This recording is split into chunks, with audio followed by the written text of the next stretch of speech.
Hey, Sam here, and today I'm building the TD60 by IQUNIX, which is currently in group buys starting from $245 US. Opening up the box, there's 4 numbered smaller boxes that contain all the parts and accessories on the top, and the keyboard case in the bottom part of the box here. In the first box, there's a cable inside. It's a Type A to Type C braided cable. It feels really nice and it has a coil and connects through an aviator connector. The second box has the tools needed to build this keyboard, so that includes the 2 Torx screwdrivers and a really nice IQUNIX branded 2-in-1 switch and keycap puller. The third box includes quite a lot of stuff. There's a user guide, an IQUNIX sticker, the mounting set, screw-in stabilizers, and rubber feet for the bottom case, 3 bags of screws and standoffs, and the 2.4 USB dongle with a Type A to Type C female to female adapter. The fourth box is the largest and it contains the larger components inside, like the PCB, which comes in an anti-static bag, and I have the tri-mode hot swap PCB here. There's this small wireless module here that connects to the back of the PCB, and it uses Cal hot swap sockets on this PCB. The plate is also included here, and I have the FR4 version here. It does come with flex cards, which makes it more flexible and gives an overall better typing experience. The last pack here includes all of the foam for the build, so there's 4 in total.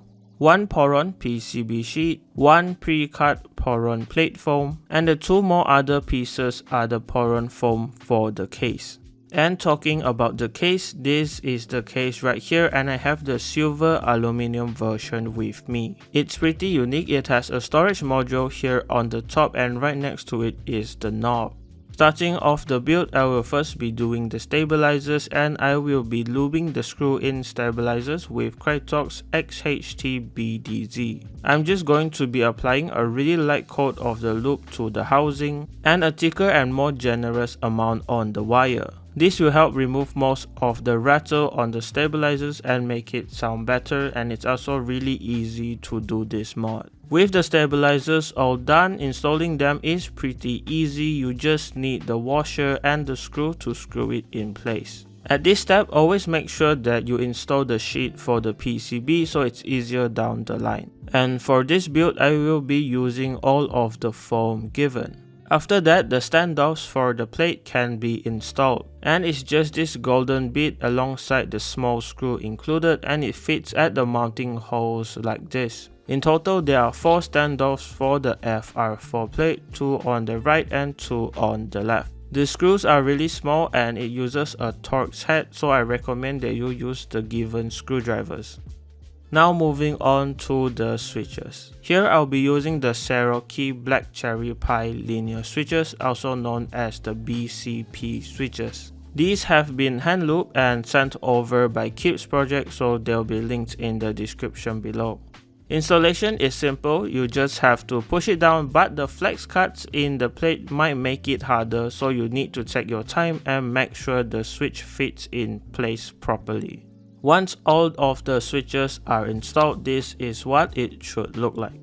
Next, the Poron Gaskets here need to be installed on the mounting points at the plate, which are basically the bits that stick out from all sides. The Poron Gaskets fit on like a sandwich, so there's 1 piece on top, the plate in the middle, and 1 more Poron piece on the bottom. This is how it should be when all of it is done. So now the plate is mostly done and we can move on to the case. On the bottom of the case, there's 4 screws holding the bottom part and the top part together, and to unscrew it you just need the larger screwdriver given. The bottom piece needs to be removed for the plate and PCB to be installed. Before you put in the PCB, I recommend that these 2 connectors are opened first so the cables can be connected easier. After that, the pre-cut case foam can be layered on the PCB. As for the cables, there are 2 here. One connects the daughterboard and the battery to the PCB, which is in the middle, and the smaller one is for the knob. To hold the gasket mount in place, you need these 5 metal pieces and the longer screws provided. These metal pieces and the screws just go over and hold the Poron gaskets in place like this. It's pretty straightforward, you just need to screw them down and you should know what you are doing. The only issue I had was with the top piece here, and I do recommend that you take out the battery module first so it's easier to screw it in. For me, I just loosen it a little bit so I can move this into place and screw it down without removing the whole battery module.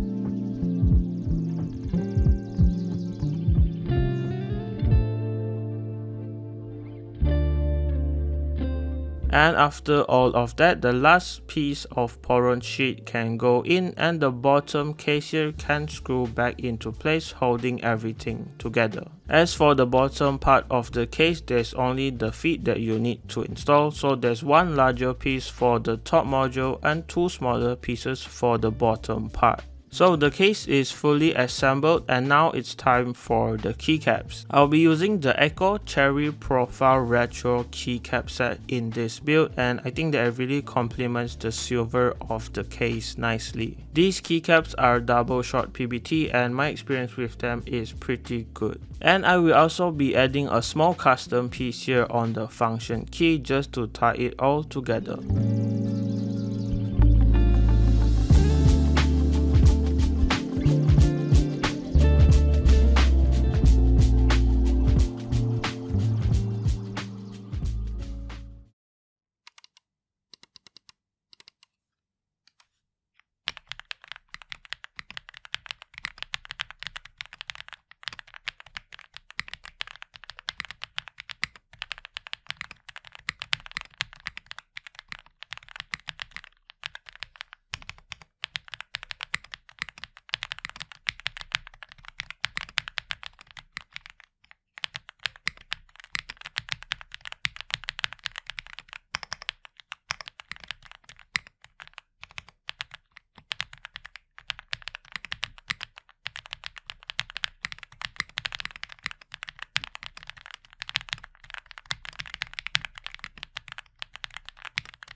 And that's it for the build video of the TLE60 by IQUNIX. It's a very unique keyboard and it looks quite different from most 60% in the market now. The design really stands out because of the module design in the middle and the knob that's not connected to the PCB. And honestly, I think it looks even better with the other colorways available. So if you are interested, I will be linking the group buy in the description below alongside everything used in the video so you can check it out. And I want to say a quick thanks to IQUNIX for this early unit for this video. And that wraps it up for this build video. Leave a like if you liked it, dislike it if you didn't like it. Remember to subscribe if you haven't, and after this video you can watch other videos I've done on the channel.